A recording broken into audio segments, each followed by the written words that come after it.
में हम लोग देखेंगे diversity in the living world. अब देखते हैं एनसीईआरटी से, if you look around you will see. सबसे पहले डाइवर्सिटी समझते हैं। डाइवर्सिटी का मतलब होता है वैरायटी, ठीक है। डाइवर्सिटी का मतलब होता है वैरायटी, ठीक। क्या होता है? वैरायटी। अब जैसे एक दुकान पे हम गए, ठीक, वहाँ कपड़े लेने गए, ठीक है, हमने होली के कपड़े लेने हैं, ठीक। पहली दुकान पे गए तो वहाँ और लेडीज़ का कपड़ा लेना है, ठीक ठीक, लेडीज़ का कपड़ा लेना है, ठीक। तो वहाँ पे हमने कहा कि भैया दिखाओ कपड़े, तो वो दिखाने लगेगा। और उसने क्या दिखाया? सिर्फ हमें 3 वैरायटी का कपड़ा दिखाया, ठीक है, 3 तरीके का कपड़ा दिखाया। या फिर हम कहें कि उसके यहाँ बहुत ज़्यादा कपड़े थे नहीं, तो उसने हमें तो उसने हमें क्या दिखाया? 2-3 तरह के कपड़े दिखाए, ठीक, 2-3 तरह के बस कपड़े दिखाए। फिर दूसरी दुकान पे गए, वहाँ हमें पसंद नहीं आया। फिर हम दूसरी दुकान पे गए तो फिर उसके यहाँ बहुत सी वैरायटी थी, फैंसी भी था और मतलब हर तरह का था, फैंसी और प्लस सलवार कुर्ता भी था, सलवार प्लाज़ो भी था, सलवार भी था, प्लाज़ो भी था, कुर्ती भी थी, हर तरह की थी और डिफरेंट टाइप के कपड़े अलग अलग वैरायटी के यहाँ पे प्रेजेंट थे, ठीक है। हम यहाँ पे हमें साड़ी भी मिल रही थी, यहाँ हमें हर चीज़ मिल रही थी, मीन्स यहाँ पे हमें वैरायटी मिल रही थी। तो इस वाले इसमें हमें क्या मिला? वैरायटी। मीन्स हम क्या कहेंगे? कपड़े में क्या है? डाइवर्सिटी है, कपड़े में वैरायटी, ठीक है। डाइवर्सिटी लिविंग वर्ल्ड में क्या है? Variety living world. Living world में वैरायटी है, मीन्स जितने भी ऑर्गेनिज्म, लिविंग इंडिविजुअल जो भी रह रहे हैं पूरे दुनिया में, हाँ, वो ऐसे नहीं है कि एक ही तरह के ऑर्गेनिज्म रह रहे हैं, नहीं, वैरायटी है उसमें, ठीक है। वैरायटी है, वेरिएशन है, वैरायटी है, डिफरेंट टाइप के हैं। इंसेक्ट में भी देखेंगे तो अलग अलग तरीके के इंसेक्ट हैं। मैमल देखेंगे तो मैमल भी देखेंगे, अलग अलग तरह के मैमल हैं, सिर्फ ह्यूमन ही मैमल नहीं होते हैं, है ना। डॉग भी है, कैट भी है, लायन भी है, ये सब क्या है? मैमल में आ गया, ठीक है। तो वैरायटी हमें देखने को, या हम बर्ड्स देखेंगे, बर्ड्स में भी हमें अलग अलग तरह की वैरायटी देखने को मिलेगी, ठीक है। ये बात समझ में आई। अब देखते हैं इसमें एनसीईआरटी में क्या कहा है। इफ़ यू लुक अराउंड, देखो diversity in the living world में बहुत ज़्यादा नहीं हमें फोकस इधर करना है। डाइवर्सिटी में हमें क्या चीज़ ध्यान रखना है? ये नॉमेनक्लेचर सिस्टम, ठीक है। जो भी स्टेप्स ऑफ मतलब कैसे हम उसे आइडेंटिफाई करेंगे, मींस उसके जो यूनिवर्सल रूल हैं वो हमें पता होना चाहिए, ठीक है। और टैक्सोनॉमी हम इसमें देखेंगे, ठीक है। अब देखिए, if you look around you will see a large variety of living organism. अगर हम इधर मतलब अगर हम बाहर छत पे अगर मान लो कि खड़े हैं, हाँ, और हम सड़क पे देख रहे हैं, तो भी हमें वहाँ large variety of living organism देखने को मिल जाएंगे। ह्यूमन होंगे, उसके अलावा डॉग होंगे, काऊ होगा ना, अगर छत पे हैं तो कैट भी है, और दिन के वक्त है तो बर्ड्स भी हमें दिखाई देंगे ना। बी इट पॉटेड प्लांट, हो सकता है पॉटेड प्लांट हो, प्लांट्स भी होंगे, उसके अलावा इंसेक्ट्स भी हो सकते हैं, कुछ भी अगर हम देख रहे हैं तो large variety of living organism हमें देखने को मिल रहा है। बर्ड्स, योर पेट और other animals and plant. There are also several organisms that you cannot see with your naked eye. बहुत से ऐसे ऑर्गेनिज्म हैं जिसे हम नेकेड आई से नहीं देख सकते, but they are all around. जैसे बैक्टीरिया है, हाँ, बैक्टीरिया को नहीं देख सकते, वायरस को नहीं देख सकते, है ना। ये माइक्रोस्कोपिक ऑर्गेनिज्म है जिनको हम अपने आँखों से, नेकेड आई से नहीं देख सकते। If you were to increase the area that you make observation in, अगर हम ऑब्जर्वेशन का एरिया बढ़ाएंगे तो रेंज और वेराइटी ऑर्गेनिज्म की बढ़ जाएगी। Obviously if you were to visit, अगर हम डेंस फॉरेस्ट में चल जाएँ तो you would probably see a much greater number and kind of living organism in. अब डेंस फॉरेस्ट में और भी वेराइटी होंगी, ठीक है, ग्रेटर नंबर होगा। जहाँ हम रह रहे हैं, प्लेन में रह रहे हैं, वहाँ हमें उतनी वैरायटी नहीं देखने को मिलेगी। लेकिन अगर हम डेंस फॉरेस्ट में चले जाएं या फिर हम फॉरेस्ट में चले जाएं तो वहाँ हमें ढेर सारे लिविंग ऑर्गेनिज्म मिलेंगे, अलग अलग तरीके के मिलेंगे, different kinds, each different kind of plant animal, वहाँ प्लांट्स भी होंगे डिफरेंट काइंड के, एनिमल्स भी होंगे, ऑर्गेनिजम्स दैट यू सी, जो हम देखेंगे, रिप्रेजेंट अ स्पीशीज़, जो कुछ भी हम वहाँ देखेंगे वो सब क्या है, स्पीशीज़ है। अलग अलग तरीके के जो भी हम ऑर्गेनिज्म देख रहे हैं, वो प्लांट हो सकते हैं, एनिमल हो सकते हैं, ऑर्गेनिज्म हो सकते हैं, वो सब क्या है, एक नई स्पीशीज़ है। The number of species that are known and describe ranges, this is the important point, कि जो नंबर ऑफ़ स्पीशीज़ है वो क्या हो जाएगा। अब जो नंबर ऑफ़ स्पीशीज़ है वो हमने देखा कि कितने हैं, 1.7 से 1.8 मिलियन है। ये एक इम्पॉर्टेंट डाटा है, ठीक है, इसे याद रखना है, ठीक, ये स्टार मार्क है। और इसी को दिस रिफर्स टू बायोडाइवर्सिटी, ये किसकी डाइवर्सिटी है, किसकी वैरायटी है, लिविंग ऑर्गेनिज्म की है, तो इसे हम बायोडाइवर्सिटी कहते हैं। और बायोडाइवर्सिटी क्या है, और the number and type of organism present on earth, और हम कह सकते हैं कि जितने भी ऑर्गेनिज्म अलग अलग तरह के, या जितने भी नंबर ऑफ़ ऑर्गेनिज्म प्रेजेंट है अर्थ पे, वो हम उसको हम क्या कहते हैं, बायोडाइवर्सिटी।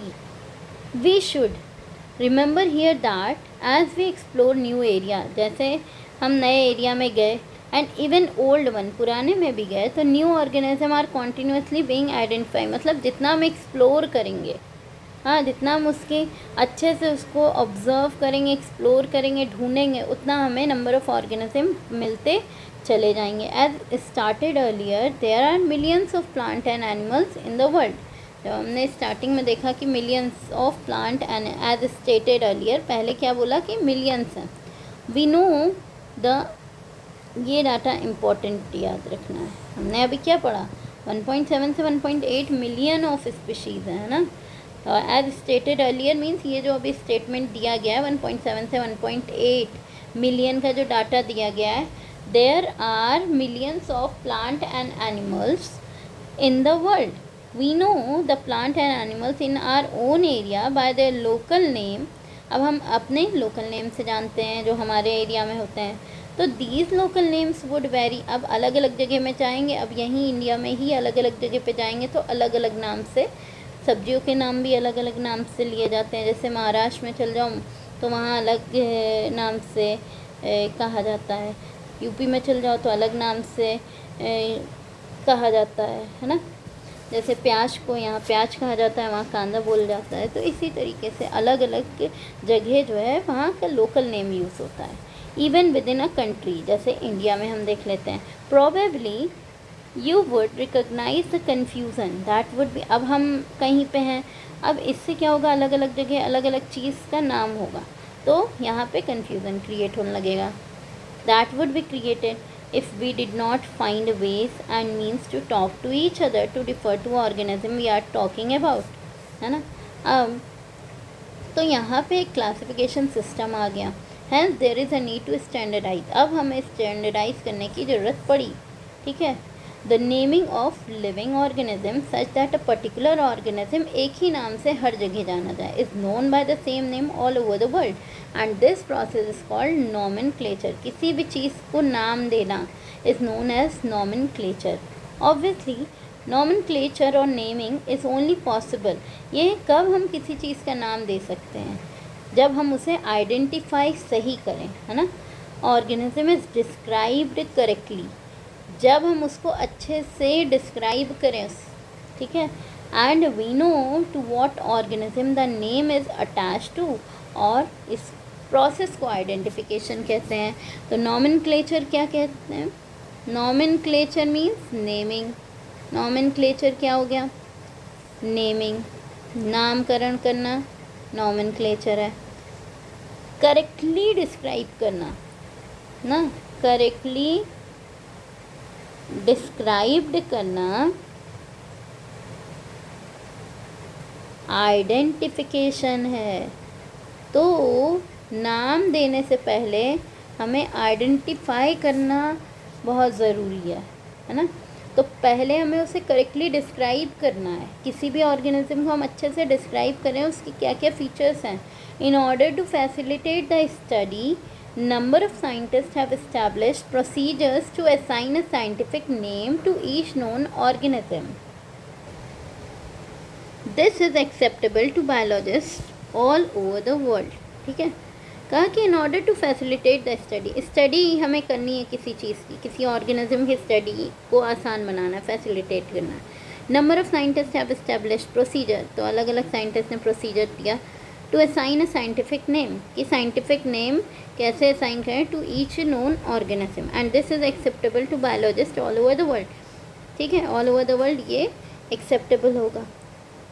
दिस इज ये हो गया. फॉर प्लांट के लिए scientific name are based on agreed principle. अब फिर प्रिंसिपल दिए, क्योंकि अलग अलग साइंटिस्ट जो दे रहे हैं वो क्राइटेरिया अलग अलग, तो अलग अलग होगा ना, तो अलग अलग एक जगह वो आया. ठीक, बट अगर हम okay, scientific names are based on agreed principle और क्राइटेरिया पे बेस्ड होना चाहिए. अब अगर हम प्लांट का नेम दे रहे हैं तो एक ये बॉडी है international code for botanical nomenclature, इसके अकॉर्डिंग ही होगा. You may ask how are animal name, animal को कैसे हम देंगे, तो animal taxonomist have evolved international code of zoological nomenclature system, उन्होंने दिया, अलग अलग सिस्टम है ये. And the scientific name ensure that each organism has only one name. और साइंटिफिक नेम के हिसाब से हर एक ऑर्गेनिज्म जो भी है, चाहे प्याज है, हाँ, या फिर टमाटर है, तो सबका एक ही नाम होगा जो कि ऑल ओवर सेम होगा. अब प्याज और टमाटर का एक नाम नहीं होगा, प्याज का अलग होगा और टमाटर का अलग होगा. The scientific name ensures that each organism only has one name. जैसे मैंगो का है, मैंजीफेरा इंडिका है, तो ऑल ओवर द वर्ल्ड जो लोगों को पता है वो क्या है, अगर कोई मैंजीफेरा इंडिका बोलता है तो वो समझ में आ जाता है कि ये मैंगो की ही बात कर रहा है और किसी और भी फ्रूट की बात नहीं कर रहा है. Description of any organism should enable the people in any part of the world to arrive at the same name, and they also ensure that such a name has not been used for any order. ये ensure करना है कि ये जो नाम रखा गया है वो किसी और ऑर्गेनिज्म का पहले नहीं रखा गया है, सिर्फ उसी ऑर्गेनिज्म का है.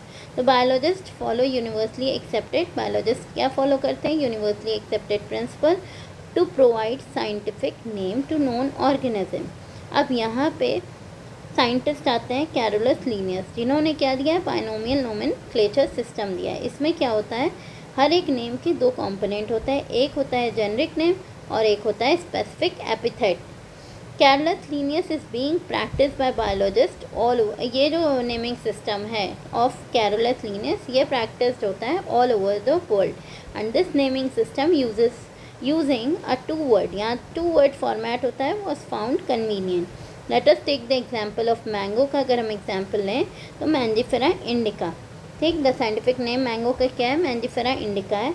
अब हम इसको देखते हैं. Let us see how it is a binomial name. In this name Mangifera represent genus, Mangifera क्या है, जीनस है, और इंडिका क्या है, वो स्पीशीज़ है. एज और स्पेसिफिक एपिथेट भी कह सकते हैं.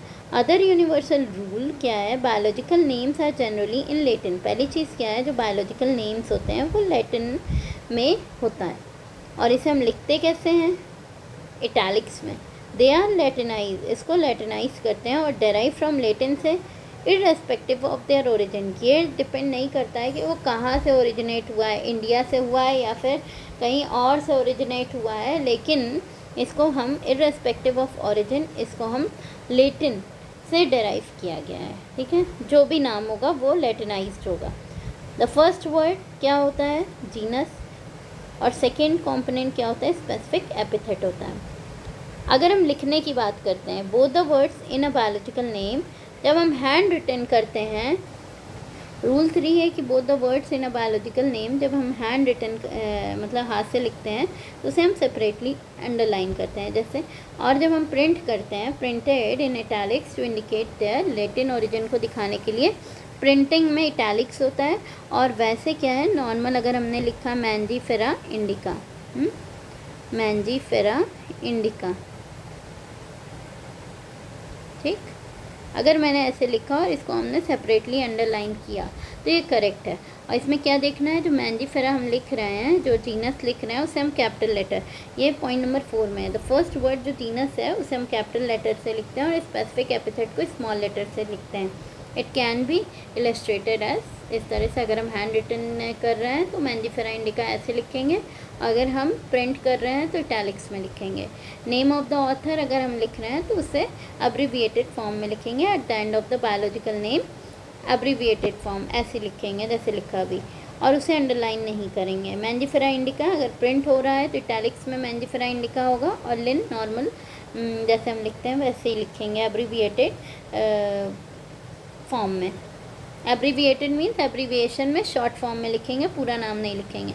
It indicates that this species was first describe, ये इंडिकेट कर रहा है, लिन क्या बता रहा है कि ये सबसे पहले लिनियस ने इसको डिस्क्राइब किया था। Since it is nearly impossible to study all the living organism, मतलब ये तो इम्पॉसिबल है कि हम इकट्ठे मतलब सारे लिविंग ऑर्गेनिज्म जितने भी प्रेजेंट हैं उनकी मतलब उनकी हम स्टडी करें, पूरे की स्टडी करें जितने भी प्रेजेंट हैं। It is necessary to devise some means to make this possible. अब नियरली इम्पॉसिबल है तो अब इसको पॉसिबल करने के लिए क्या किया गया, क्लासिफिकेशन कर दिया गया। अब जैसे हमने क्या किया कि अलग अलग इंसेक्ट हैं तो उसमें हमने कैरेक्टर्स, अब सबको तो हम अलग अलग नहीं पढ़ सकते, तो हमने क्या किया, इसका ग्रुप बना लिया और उस ग्रुप की स्टडी कर ली। जैसे हमें ऑर्थ्रोपोडा पढ़ना है, ठीक, ऑर्थ्रोपोडा हमने एक ग्रुप बना लिया। अब इसमें हमने जॉइंटेड अपेंडेजेस वाले जितने भी जो भी कैरेक्टर्स हैं तो उसकी इकट्ठे, अब हम इसमें से ये नहीं कर सकते कि हम फ्लाई की भी स्टडी करें, मस्कीटो की भी स्टडी करें, है ना, और भी जितने भी बीटल की भी स्टडी करें, हाँ, सबकी हमें अलग अलग करना तो इम्पॉसिबल है। तो हम क्या करते हैं कि इन्हें हम ग्रुप में क्लासिफाई करते हैं, उस ग्रुप की स्टडी करते हैं, ठीक है, तो वो हमारे लिए थोड़ा इजी होता है। तो इसके लिए क्लासिफिकेशन सिस्टम आया है। सबसे पहले आइडेंटिफिकेशन करना ज़रूरी है, फिर नॉमेनक्लेचर, फिर उसके बाद classification, INC। Classification is the process by which anything is grouped into convenient category. Classification क्या होता है कि हम किसी भी एक कैटेगरी में उसको हमने डाल दिया, based on some easily observable character के बेसिस पे है, ठीक है। ये क्लासिफिकेशन जो है वो किसके बेसिस पे, ऑन द, जो हमें आसानी से दिखाई पड़ रहा है, ईजिली ऑब्जर्व हम कर पा रहे हैं ऐसे कैरेक्टर जो कि ईजिली ऑब्जर्वेबल हैं, तो उसके बेसिस पे हमने इसको क्लासिफाई कर दिया। For example we easily recognise group such as plant और एनिमल। अब हम प्लांट को आसानी से, या एनिमल है, एनिमल में डॉग है कि कैट है कि इंसेक्ट है, हम आइडेंटिफाई कर सकते हैं। The moment we use any of these term we associate certain characters with the organism in that group. What image do you see when you think of a dog? Obviously हमें dog की ही image आएगी, ना कि cat की। Now if we were to think of alsatians we know what we are talking about. Similarly suppose we were to say mammal, अगर हम mammal कह रहे हैं, you would of course think of animals with external ear and body hair. Likewise in plant, if we try to talk of wheat, अगर हम wheat की बात कर रहे हैं तो पिक्चर हमारे माइंड में क्या आएगी, wheat का ही प्लांट आएगा, not a rice plant or any other plant. Hence all these dog, cat, mammals, wheat, rice, plant, animals are convenient category। ये जो कुछ भी है ना वो क्या है, कन्वीनियंट कैटेगरी में है। The scientific term for these category, इसके लिए हम टैक्सा वर्ड यूज़ करते हैं। Here you must recognise the taxa can indicate categories at different level पे हो सकती है, अभी हम ये आगे देखेंगे। Plants also form a taxa, हर एक लेवल पे हम टैक्सा की बात करें, इसे हम लोग आगे समझेंगे टैक्सोनॉमिक कैटेगरीज में, ठीक है। Wheat is also a taxa. Similarly animals कह रहे हैं या फिर मैमल्स कह रहे हैं या डॉग कह रहे हैं, सभी कुछ जो है वो सब कुछ टैक्सा है। But you know that a dog is a mammal and mammals are animal, therefore animal, mammal, dog, ये अलग अलग लेवल पे क्या है, ये रिप्रेजेंट कर रहा है टैक्सा को। हैंस बेस्ड ऑन कैरेक्टरिस्टिक के बेसिस पे ऑल लिविंग ऑर्गेनिज्म को हमने क्लासीफाई किस में किया, इनटू डिफरेंट टैक्सा। कैरेक्टरिस्टिक के बेसिस पे, बेस्ड ऑन कैरेक्टरिस्टिक, लास्ट में क्लासिफिकेशन आ रहा है, ठीक है। This process of classification is known as taxonomy. Taxonomy क्या है कि क्लासिफिकेशन, यहाँ पे हमने बेस्ड ऑन कैरेक्टरिस्टिक के बेसिस पे लिविंग ऑर्गेनिज्म को हमने क्लासिफाई किया किसमें, जो ये टैक्सोनॉमी है वो क्या है कि हमने क्लासिफाई कर दिया डिफरेंट टैक्सा में, उसको हम टैक्सोनॉमी कह रहे हैं। और इस तरीके को, इस प्रोसेस ऑफ क्लासिफिकेशन जिसमें कैरेक्टरिस्टिक के बेसिस पे हम क्लासिफाई कर रहे हैं लिविंग ऑर्गेनिज्म को, that is known as taxonomy. अब टैक्सोनॉमी में external and internal structure along with the structure of cell. अब इसमें एक्सटर्नल स्ट्रक्चर, इंटरनल स्ट्रक्चर और साथ ही साथ स्ट्रक्चर ऑफ सेल को भी इंक्लूड कर रहा है डेवलपमेंट प्रोसेस। यहाँ पे ये मॉडर्न टैक्सोनॉमी का अब आ सकता है कि मॉडर्न टैक्सोनॉमी, यह इतनी बात क्लियर हो गई कि सब कुछ टैक्सा होता है। अब आता है मॉडर्न टैक्सोनॉमी। मॉडर्न टैक्सोनॉमी में हमें ये ध्यान रखना है मॉडर्न टैक्सोनॉमी किस पे बेस्ड है।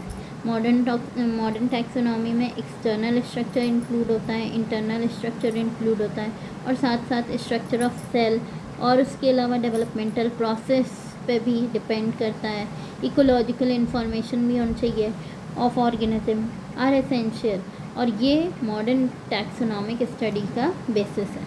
Hence characteristic, identification, classification, nomenclature are the process that are basic. अब टैक्सोनॉमी के लिए ये सब प्रोसेस क्या है, ये बेसिक है, ठीक है। कैरेक्टराइजेशन, आइडेंटिफिकेशन, क्लासिफिकेशन और nomenclature. Taxonomy is not something new. Taxonomy कुछ नया चीज़ नहीं है। Human being have always been interested in knowing more and more about the various kind of organism. हम लोग जानना चाहते हैं और भी ज़्यादा, जितना ज़्यादा तो हम क्यूरियस होते हैं। तो particularly with reference to their own use. अब जैसे जैसे जो हमारे काम की थी, तो पहले जो क्लासिफिकेशन हुआ वो इसी के बेसिस पे हुआ, मीन्स हमारे यूज़ के बेसिस पे हुआ। In early days human being needed to find sources for the basic need. जैसे अगर वो चीज़ों को कैसे क्लासिफाई करते थे, वो फूड, क्लॉथिंग और शेल्टर के बेसिस पे वो क्लासिफाई करते थे, मीन्स अपने यूज़ के अकॉर्डिंग वो क्लासिफाई करते थे। ह्यूमन बीइंग ये साइंटिफिक मेथड नहीं है, ठीक। अर्लियर वो कैसे करते थे, बस ये है। तो इसमें कुछ भी नहीं है, बस हमें एक तो ये ध्यान रखना है, ये मॉडर्न टैक्सोनॉमी का किस पे बेस्ड है वो ध्यान रखना है। Human beings were since long not only interested in knowing more about different kind of organism and their diversity, but also the relationship among them. The branch of study was referred to as systematics. Systematics का मतलब यहाँ systematic word जो है वो Latin word से derived है, systema से। इसका मतलब होता है systematic arrangement of organism, organism का systematic arrangement, lineus and systema, lineus Carolus Linnaeus की बात हो रही है। यूज सिस्टमा नेचुरी इनकी पब्लिकेशन है at the title of his publication. The scope of systematics was later enlarged to include, इसमें क्या आया, ये टैक्सोनॉमी के साथ साथ इवोल्यूशनरी रिलेशनशिप को भी इंक्लूड करता है।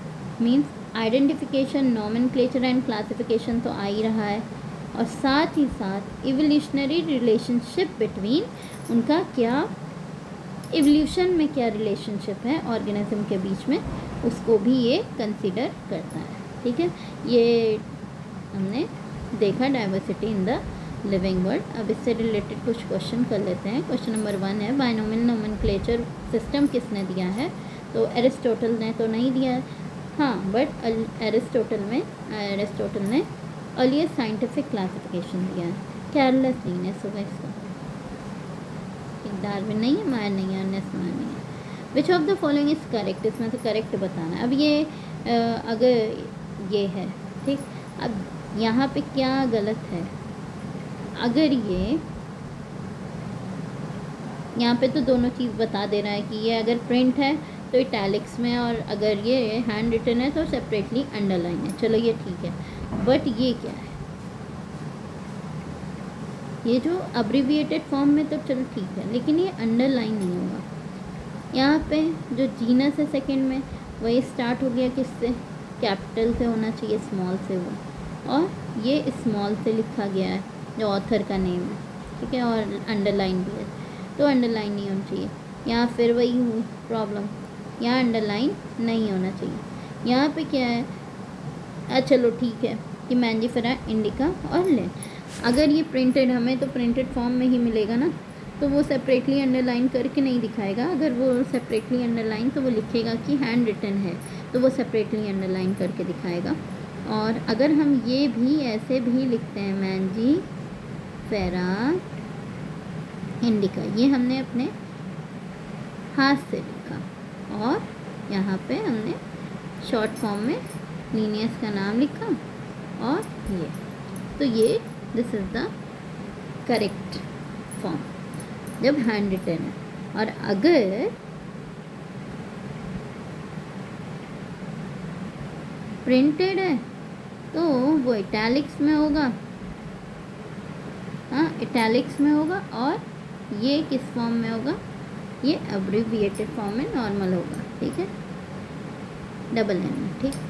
Next, systematics include study of organisms and their diversity, correct है। फिर derive from Latin word systema, takes evolutionary relationship, ये भी करेक्ट है। तो all points are correct about systematics. Next question है, in which process we correctly describe an organism.